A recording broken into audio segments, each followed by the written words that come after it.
ফিলিস্তিনকে স্বাধীন রাষ্ট্র হিসেবে স্বীকৃতি দিয়েছে ফ্রান্স। এছাড়াও স্বীকৃতি দেওয়ার কথা আছে বেলজিয়াম, লুক্সেমবার্গ, মাল্টা, অ্যান্ডোরা এবং স্যান ম্যারিনোর। আর গাজাকে স্বীকৃতি দেওয়ার দাবিতে রাস্তায় নেমেছে ইতালির মানুষ। এর মধ্যেও থেমে নেই ইসরায়েলের হামলা। একদিনে গাজায় নিহত হয়েছে ৩৭ জন ফিলিস্তিনি। আরও জানাচ্ছেন Afsana Shaon. Que la France reconnaît aujourd'hui l'État de Palestine. ফিলিস্তিনকে ফ্রান্সের স্বীকৃতিতে গাজার পক্ষে আন্তর্জাতিক সমর্থন আরও জোরালো হলো। এখন পর্যন্ত ফিলিস্তিনকে স্বীকৃতি দেয়া সবশেষ দেশ হচ্ছে France. Depuis juillet dernier, l'accélération des événements. সময় এসে গেছে ইসরায়েল ও ফিলিস্তিনের মানুষের মধ্যে শান্তি প্রতিষ্ঠা এবং মধ্যপ্রাচ্যের প্রতি আমার দেশের আনুগত্যর অংশ হিসেবে আমি ফিলিস্তিনকে রাষ্ট্র হিসেবে স্বীকৃতি দেওয়ার ঘোষণা করছি। এই স্বীকৃতি ফিলিস্তিনি মানুষের অধিকার, এটা ইসরায়েলের মানুষের অধিকার খর্ব করে না।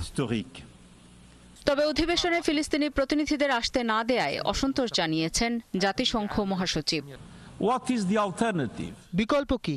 এক রাষ্ট্র যেখানে মানুষের মৌলিক চাহিদাকে অস্বীকার করা হয়, মানুষকে অন্যায়ভাবে ঘরহারা করা হয়। এই একবিংশ শতাব্দীতে এটা কিভাবে সম্ভব? এটা কিভাবে মেনে নেওয়া যায়? আরেকটা বিষয় পরিষ্কার করে বলতে চাই, ফিলিস্তিনের রাষ্ট্রীয় স্বীকৃতি কোনো পুরস্কার নয়, এটা তাদের অধিকার। ফিলিস্তিনকে স্বীকৃতি দিলেই গাজার মানুষের প্রাণ রক্ষা হবে না বলে মনে করেন প্রতিবেশী দেশগুলোতে থাকা ফিলিস্তিনি শরণার্থীরা। তারা বলছেন, রাষ্ট্র স্বীকৃতি যথেষ্ট নয় ফিলিস্তিনিদের জন্য। অবশ্যই এই স্বীকৃতির প্রভাবটা দেখতে হবে। আমরা নেতানিয়াহুর প্রতিক্রিয়ার জন্য অপেক্ষা করছি। এরপর তারা দখলদারিত্ব চালায় কিনা তাও দেখতে হবে। শুধু এই স্বীকৃতি যথেষ্ট নয়, ওদের উপর আরও চাপ বাড়াতে হবে। ফিলিস্তিনের গাজা উপত্যকায় 7 দিনের যুদ্ধবিরতি চেয়ে যুক্তরাষ্ট্রের প্রেসিডেন্ট ডোনাল্ড ট্রাম্পকে চিঠি দিয়েছে উপত্যকা নিয়ন্ত্রণকারী গোষ্ঠী হামাস। ট্রাম্প প্রশাসনের এক জ্যেষ্ঠ কর্মকর্তার বরাত দিয়ে এক প্রতিবেদনে এই তথ্য জানিয়েছে মার্কিন সংবাদ মাধ্যম ফক্স নিউজ। চিঠিতে তারা বলেছে, যদি ইসরায়েল গাজায় 7 দিনের যুদ্ধবিরতি দিতে সম্মত হয় তাহলে ইসরায়েলি জিম্মিদের মধ্যে অর্ধেককে মুক্তি দেবে হামাস। তবে চিঠিটি এখনও কাতার সরকারের কাছে আছে। এটি আগামী সপ্তাহে ট্রাম্পকে হস্তান্তর করা হবে। এদিকে গাজায় জাতিগত নিধন বন্ধে ইসরায়েলকে চাপ এবং ফিলিস্তিনকে স্বীকৃতি দিতে সোমবার ইতালির রাজধানী রোম সহ দেশটির কয়েকটি বড় শহরে 2.5 লাখেরও বেশি মানুষ বিক্ষোভ করেছেন। কয়েকটি বন্দরে শ্রমিকরা ধর্মঘট করেছেন। বিক্ষোভে কোথাও কোথাও পুলিশের সঙ্গে সংঘর্ষ হয়েছে বিক্ষোভকারীদের। তবে তাৎক্ষণিকভাবে হতাহতের কোনো খবর পাওয়া যায়নি। আফসানা শাওন, ৭১। গাজায় যাওয়ার পথে থাকা ত্রাণবাহী কোনো নৌযানের বহরকে প্রবেশের অনুমতি দেওয়া হবে না বলে ঘোষণা দিয়েছে ইসরায়েল। এই বহরটি হামাস পরিচালিত এবং হামাসকে সেবা দিতেই উদ্যোগটি নেওয়া হয়েছে বলে দাবি তেল আবিবের। ইসরায়েলের পররাষ্ট্র মন্ত্রণালয়ের এক বিবৃতিতে বলা হয়েছে, ফ্লোটিডার যাত্রীদের প্রকৃত উদ্দেশ্য যদি মানবিক সহায়তা পৌঁছানো হয় তবে তাদের নৌযানগুলোকে আশকেলন বন্দরে ভিড়তে হবে। সেখান থেকে সমন্বিতভাবে দ্রুত গাজায় সাহায্য পাঠানো হবে। অন্যদিকে গ্লোবাল সুমুদ ফ্লোটিলা আয়োজকদের ওয়েবসাইটে বলা হয়েছে, এটি সাধারণ মানুষ, মানবাধিকার কর্মী, চিকিৎসক, শিল্পী, ধর্মীয় নেতৃবৃন্দ, আইনজীবী ও নাবিকদের একটি জোট। তাদের দাবি, ইসরায়েলের অবৈধ অবরোধ ভাঙতেই এই উদ্যোগ। আয়োজকদের ভাষ্য অনুযায়ী বর্তমানে 51টি ত্রাণবাহী নৌযান গাজামুখী।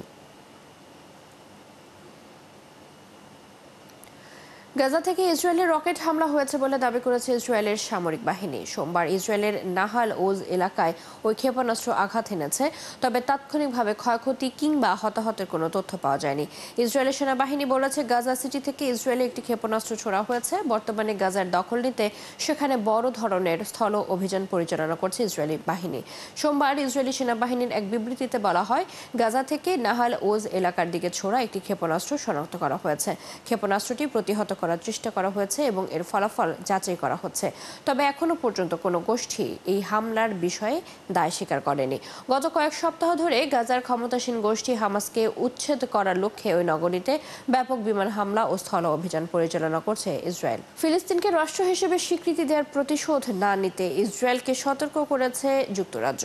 সোমবার নিউ ইয়র্কে জাতিসংঘের একটি সম্মেলনে যোগদানের আগে ব্রিটিশ পররাষ্ট্রমন্ত্রী ইভেট কুপার বিবিসির সাথে আলাপকালে বলেন, ফিলিস্তিনকে রাষ্ট্র হিসেবে যুক্তরাজ্য দেওয়ার স্বীকৃতির বদলে ইসরায়েল যাতে পশ্চিম তীরের অংশ দখল না করে। কুপার বলেন, ফিলিস্তিনকে রাষ্ট্রের স্বীকৃতির সিদ্ধান্ত মধ্যপ্রাচ্যের নিরাপত্তা রক্ষার জন্য নেওয়া হয়েছে। এদিকে নেতানিয়াহু সরকারের 2 কট্টরপন্থী মন্ত্রী জাতীয় নিরাপত্তা মন্ত্রী ইতমার বেন গাভির এবং অর্থমন্ত্রী বেজালেল স্মোট্রিচ এই মধ্যে ইসরায়েলকে পশ্চিম তীরের সার্বভৌমত্ব দাবি করার আহ্বান জানিয়েছেন।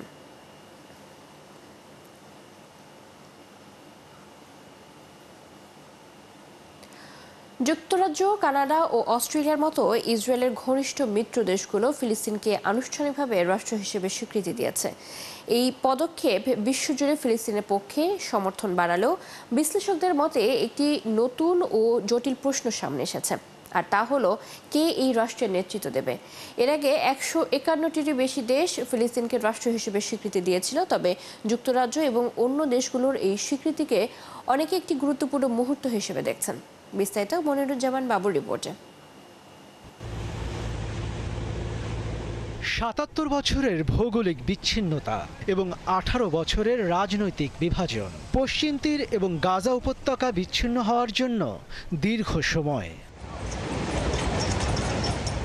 ইতিমধ্যে ফিলিস্তিনি রাজনীতি স্থবির হয়ে পড়েছে, যার ফলে বেশিরভাগ ফিলিস্তিনি তাদের নেতৃত্ব সম্পর্কে হতাশ।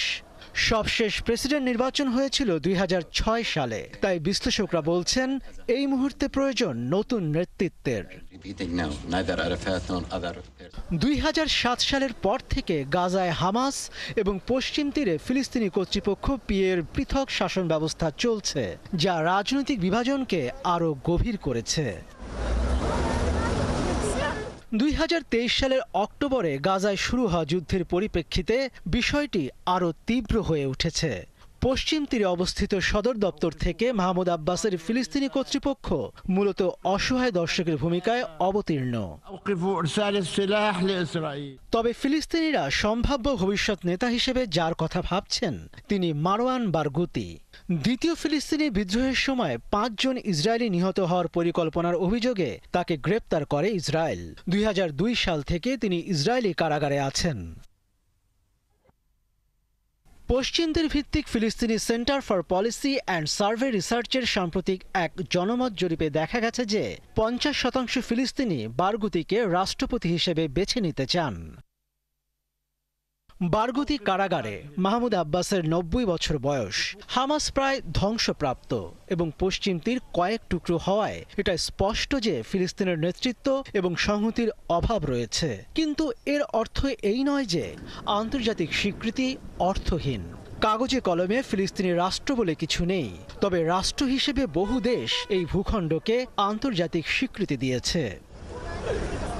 মনিরুজ্জামান বাবু, 71।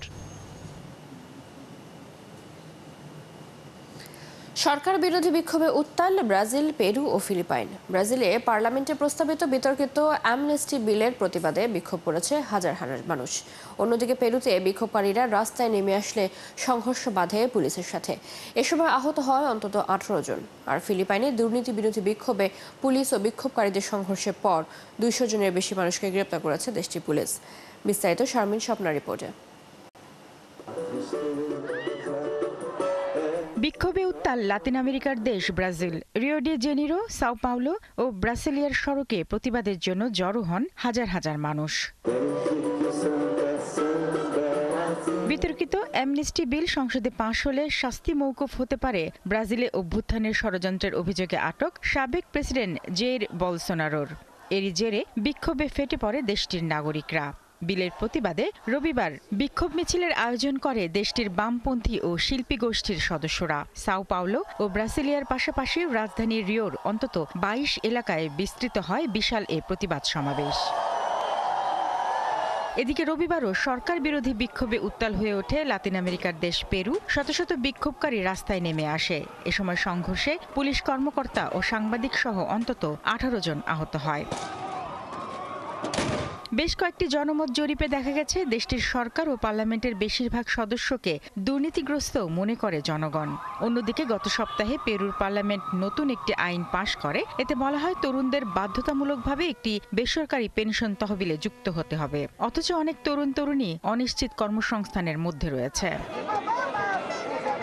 ফিলিপাইনের রাজধানী ম্যানিলায় দুর্নীতি বিরোধী বিক্ষোভে পুলিশ ও বিক্ষোভকারীদের সংঘর্ষের পর 200 জনেরও বেশি মানুষকে গ্রেপ্তার করেছে দেশটির পুলিশ। আঞ্চলিক পুলিশ জানায় প্রতিবাদকারীরা পুলিশের উপর ইট পাটকেল ছুড়ে মারে, এছাড়া ব্যবসা প্রতিষ্ঠানে হামলা চালিয়ে ভাঙচুর ও লুটপাট করে। পরে সহিংসতার ঘটনায় তাদের গ্রেপ্তার করা হয়। ফিলিপিনোদের মধ্যে ক্ষোভ বাড়ছিল গত জুলাই থেকেই, যখন প্রেসিডেন্ট ফার্দিনান্দ মার্কোস জুনিয়র জাতীয় সংসদে ভাষণ দেওয়ার সময় বন্যা নিয়ন্ত্রণ প্রকল্পের দুর্নীতির কথা প্রকাশ করেন। ফিলিপাইনের অর্থ মন্ত্রণালয়ের হিসাব অনুযায়ী 2023 থেকে 2025 সালের মধ্যে বন্যা নিয়ন্ত্রণ প্রকল্পের দুর্নীতির কারণে দেশটির অর্থনীতি প্রায় $2 বিলিয়ন ক্ষতির মুখে পড়েছে। পাকিস্তানের উত্তর পশ্চিমাঞ্চলীয় রাজ্য খাইবার পাখতুনখোয়ায় সন্ত্রাস বিরোধী অভিযান পরিচালনা করেছে দেশটির বিমান বাহিনী। অভিযানে 8টি বোমা ছোড়া হয়। এতে নিহত হয়েছেন নারী ও শিশু সহ অন্তত 30 জন, আহত হয়েছেন বেশ কয়েকজন। স্থানীয় সংবাদ মাধ্যমগুলো জানায়, সোমবার খাইবার পাখতুনখোয়ার তিরাহ উপত্যকার মাত্রে দারা গ্রামে এই অভিযান চালায় বিমান বাহিনী।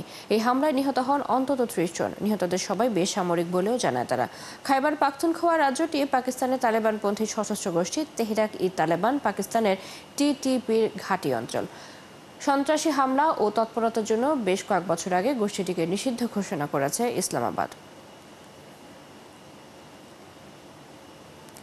ফিলিপাইনের উত্তর উপকূলে সুপার টাইফুন রাগাসা আঘাত হানার পর সোমবার বাসিন্দাদের সরিয়ে নেওয়া হয়েছে। ভারী বৃষ্টিপাতের কারণে সতর্কতা জারি করেছে দেশটির দুর্যোগ প্রতিরোধ সংস্থা। ফিলিপাইনের কোস্ট গার্ড প্রকাশিত ফুটেজে দেখা গেছে ইলোকাস সুর প্রদেশে জলোচ্ছ্বাসের কারণে বাসিন্দাদের উদ্ধার করা হয়েছে। ভারী বৃষ্টিপাতের ফলে এলাকায় বন্যা দেখা দেওয়ার পর ইলোকোস নর্থ প্রদেশেও কিছু পরিবারকে সরিয়ে নেওয়া হয়। আবহাওয়া অফিস জানিয়েছে 295 কিলোমিটার পর্যন্ত ঝড়ো হাওয়া বয়ে গেছে কাগায়ান প্রদেশের কালায়ান দ্বীপে, আর তাই ভূমিধসের আশঙ্কা দেখা দিয়েছে। সেই সাথে 9 ফুট উঁচু জলোচ্ছ্বাসের ঝুঁকি বেড়েছে। চীনের প্রতিবেশী দক্ষিণ গুয়াংডং প্রদেশের উপকূলের কাছাকাছি আছে টাইফুন রাগাসা।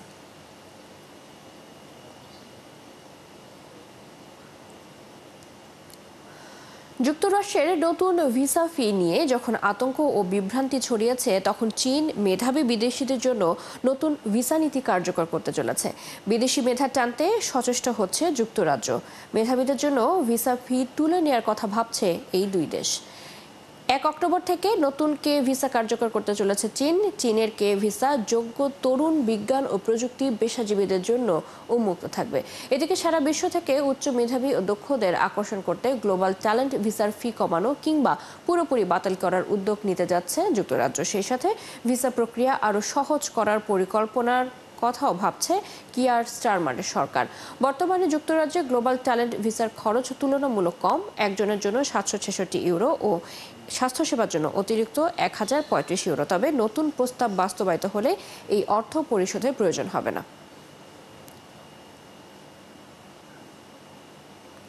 যুক্তরাজ্য সীমান্ত রক্ষায় কঠোর ব্যবস্থা নেওয়ার পরও ছোট নৌকায় করে ইংলিশ চ্যানেল পাড়ি দেওয়ার প্রবণতা বাড়ছে।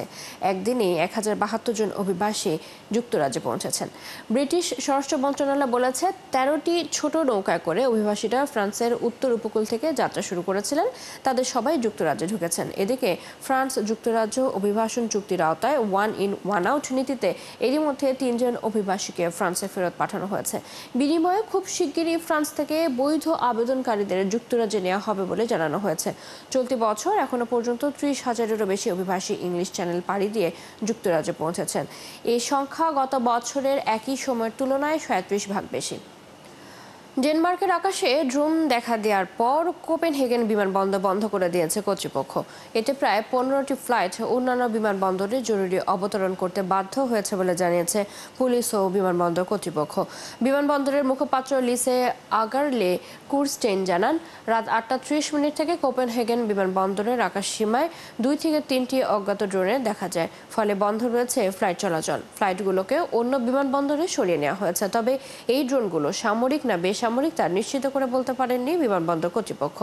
বিমানবন্দর কতক্ষণ বন্ধ থাকবে তা এখনো বলা সম্ভব নয় বলে জানিয়েছেন মুখপাত্র কুরস্টেইন। যুক্তরাষ্ট্রের সাথে সই হওয়া পরমাণু অস্ত্র নিয়ন্ত্রণ চুক্তির মেয়াদ আরও 1 বছর বাড়াতে চায় রাশিয়া। সোমবার রাশিয়ার প্রেসিডেন্ট ভ্লাদিমির পুতিন এমন প্রস্তাব দিয়েছেন যুক্তরাষ্ট্রের প্রেসিডেন্টকে।